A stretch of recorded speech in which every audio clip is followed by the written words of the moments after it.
اللي قدامك ده هو المهندس المصري هاني مصطفى، واحد من أكبر 10 علماء في هندسة محركات الطائرات على مستوى العالم. حصل على 23 براءة اختراع وأكثر من 30 جائزة عالمية، وله أكثر من 100 بحث علمي في رفع كفاءة المحركات. أما ده فهو العالم المصري شريف الصفتي اللي أنقذ اليابان من كارثة الإشعاع، فرشحت اليابان لجائزة نوبل في الكيمياء سنة 2013. واحد من أهم علماء التلوث البيئي في العالم، له أكثر من 20 براءة اختراع وحصل على أكثر من 15 جائزة عالمية مرموقة.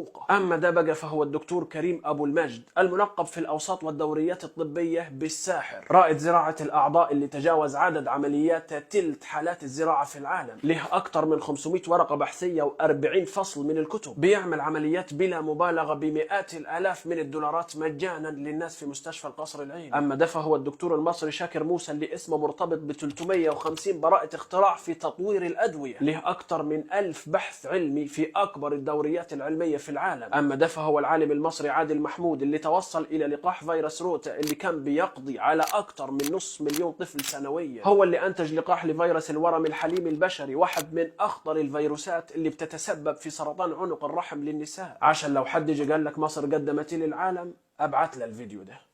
سلام عليكم.